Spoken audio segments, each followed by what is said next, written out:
Dogs and cats living together. That's hysteria. Wow! Can you dig it? Can you dig it? Can you dig it?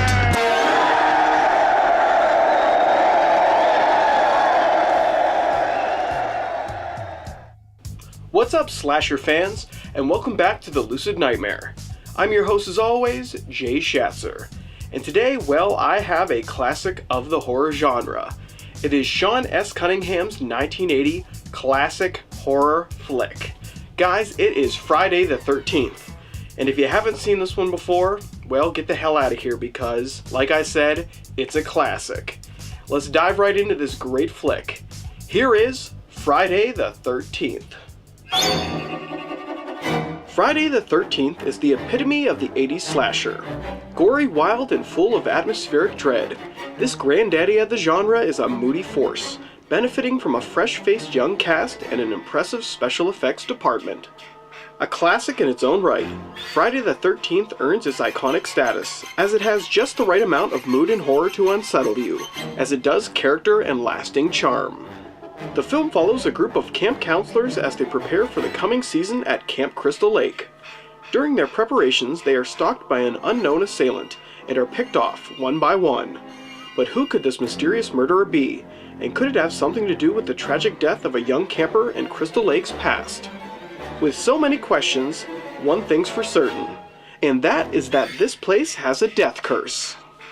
Friday the 13th, like all entertaining slasher films, has a great assortment of characters to help mix things up.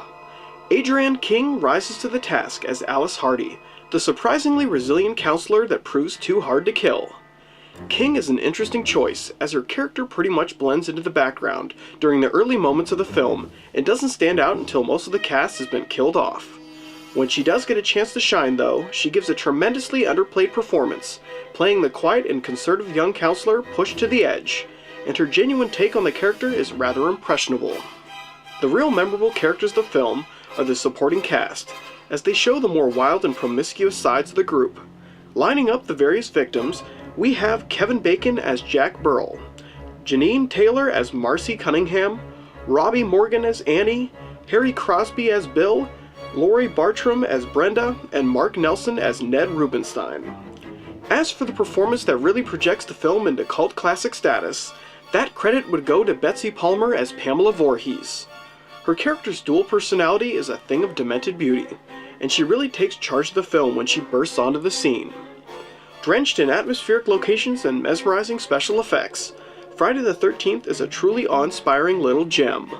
Add on top of that the inevitable violent and bloody deaths that soak the film, all crafted by special effects artist Tom Savini, and you've got yourself a highly memorable horror romp.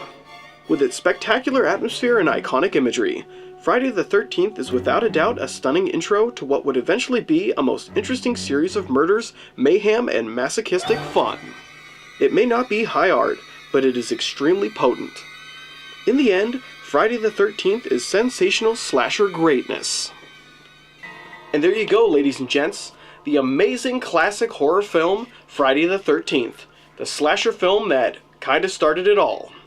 But guys, that's it for me today. Hope you enjoyed that one, and I hope you like what I'm doing here. If you do, please like and subscribe.